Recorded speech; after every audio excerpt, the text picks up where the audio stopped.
আসসালামু আলাইকুম ভিউয়ার্স, আবারও চলে এসেছি নতুন কোনো রেসিপি নিয়ে। একদম সফট আর দানাদার, মুখে দিলেই মিলিয়ে যাবে সুজির মাখান্ডি হালুয়া রেসিপি তোমাদের সঙ্গে শেয়ার করব। এই হালুয়াটা দেখতে যেমন সুন্দর আর লোভনীয় লাগছে, খেতেও হয় অনেক বেশি মজার আর বানানো একদম সহজ। কোনো রকম ঝামেলা ছাড়াই ঝটপট বানিয়ে নিতে পারবে হাতের কাছে থাকা সামান্য কিছু উপকরণ দিয়ে। তো রেসিপির শুরুতেই বন্ধুদের কাছে ছোট্ট একটা রিকোয়েস্ট, একটা লাইক দিয়ে কন্টিনিউ ভিডিওটা দেখার চেষ্টা করবে। আর রেসিপিটা ভালো লাগলে চ্যানেলটা সাবস্ক্রাইব করে পাশে থাকার অনুরোধ রইল। হালুয়া বানানোর জন্য প্রথমেই একটা বোলের মধ্যে আমি 1 কাপ সুজি নিয়ে নিচ্ছি। তোমরাও চেষ্টা করবে নির্দিষ্ট একটা বাটি বা কাপ মেপে সমস্ত কিছু উপকরণ মেপে নিতে, তাহলে প্রথমেই একদম পারফেক্টভাবে সুজির এই হালুয়াটা তৈরি করে নিতে পারবে। তারই সাথে দিয়ে দেবো 1 কাপ দুধ, আর এই দুধটাকে আমি আগে থেকে জাল করে কিছুটা ঘন করে নিয়েছিলাম, এতে হালুয়ার টেস্টটা অনেক বেশি ভালো আসে।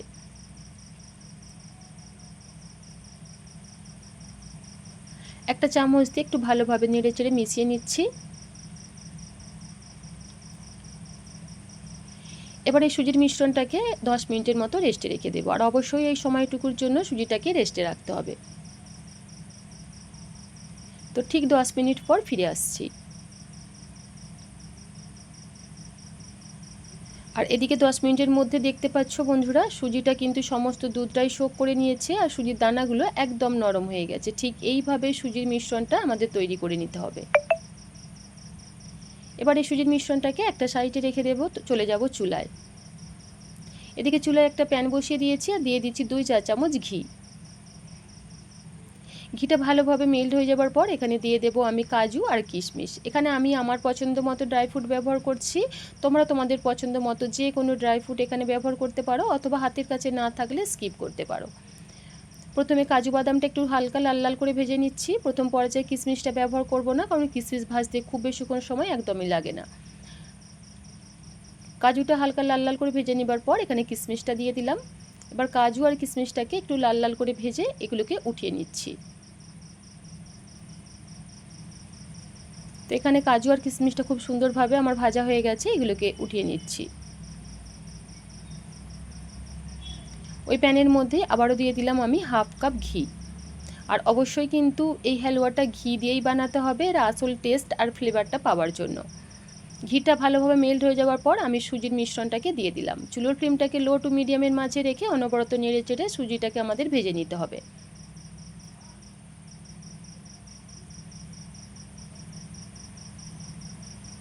একটু সময় নিয়ে সুজিটাকে খুব ভালোভাবে ভাজতে হবে, যতক্ষণ না সুজি থেকে ঘিটা ছেড়ে দিচ্ছে। তো এখানে প্রায় 7 থেকে 8 মিনিট অনবরত নেড়ে চেড়ে সুজিটাকে আমি খুব ভালোভাবে ভেজে নিয়েছি। আর অবশ্যই এদিকে লক্ষ্য রাখতে হবে সুজির কালারটা না কোনোভাবেই চেঞ্জ হয় না পুড়ে যায়, তাহলে কিন্তু হালুয়াটা খেতে একদমই বাজে লাগবে।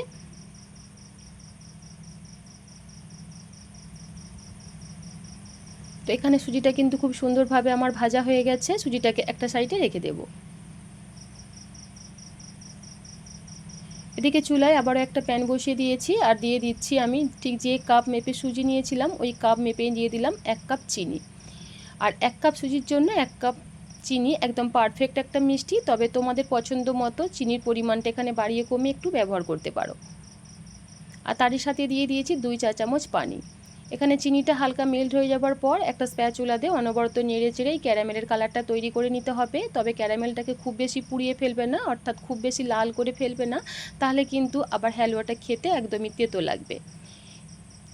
এখানে ক্যারামেলের সুন্দর একটা কালার আসার পর দিয়ে দিলাম আমি 1 কাপ পানি। তোমরা এই পর্যায়ে পানির পরিবর্তে দুধ ব্যবহার করতে পারো।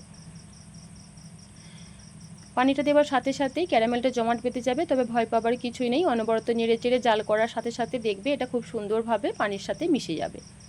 দেখতেই পাচ্ছ ক্যারামেলটা খুব সুন্দরভাবে পানির সঙ্গে মিশে গেছে। এবার আমি চুলোর ফ্লেমটাকে অফ করে এটাকে নামিয়ে নিচ্ছি।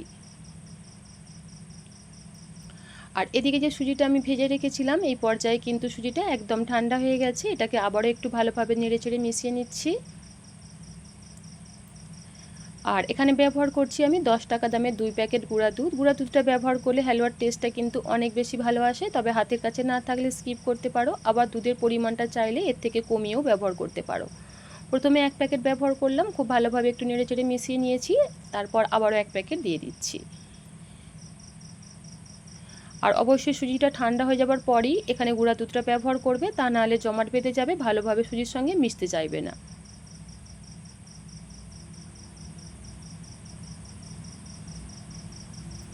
দেখতেই পাচ্ছ বন্ধুরা, একটা স্প্যাচুলা দিয়ে ভালোভাবে নেড়ে চেড়ে আমি গুঁড়া দুধটা সুজির সঙ্গে খুব ভালোভাবে মিশিয়ে নিয়েছি।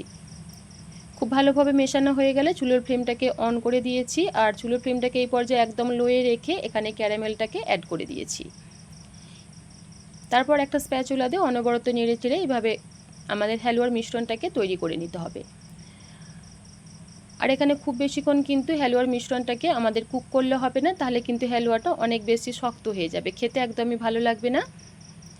নামানোর আগে দিয়ে দিলাম সামান্য একটু এলাচের গুঁড়া, আর দিয়ে দিলাম আমি ভেজে রাখা কাজু কিশমিশ। জাস্ট 2 থেকে 3 মিনিট একটু নেড়েচেড়ে ভেজে নিয়েছি, আর দেখতেই পাচ্ছ এই পর্যায়ে ঘি খুব সুন্দরভাবে হালুয়া থেকে ছেড়ে দিয়েছে। ঠিক এইভাবেই কিন্তু হালুয়ার এই মিশ্রণটা আমাদের তৈরি করে নিতে হবে। সাথে সাথে এই চুলোর ফ্লেমটাকে আমি অফ করে দিচ্ছি। আবারও বলছি, খুব বেশি নাড়াচাড়া করার প্রয়োজন নেই বা খুব বেশি ভাজবার প্রয়োজন নেই, তাহলে কিন্তু হালুয়াটা খেতে একদম সফট হবে না, অনেক বেশি শক্ত হয়ে যাবে। আর একটু কাছ থেকে তোমাদের আমি দেখিয়ে দিচ্ছি, দেখতেই পাচ্ছ হালুয়াটা কতটা বেশি সফট আর দানাদার হয়েছে। আর এইভাবে বানালে খেতে অনেক বেশি মজার হয়। এবার একটা প্লেটের মধ্যে আমি সার্ভ করে নিচ্ছি। দেখতে সুন্দরের জন্য এভাবে একটু আমি চামচ দিয়ে সার্ভ করছি।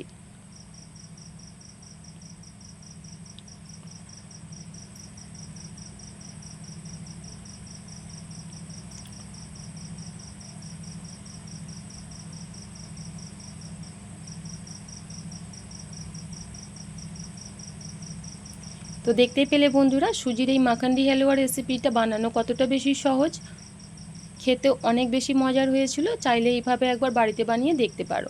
একদম সফট আর দানাদার, মুখে দেবার সাথে সাথেই মিলিয়ে যাবে। তো আজকের আমার এই রেসিপি তোমাদের কেমন লাগলো অবশ্যই কমেন্ট করে জানিও। রেসিপিটা ভালো লাগলে নিজের ফ্রেন্ড এবং ফ্যামিলির সঙ্গে বেশি বেশি করে শেয়ার করবে, আর চ্যানেলটা সাবস্ক্রাইব করে পাশে থাকার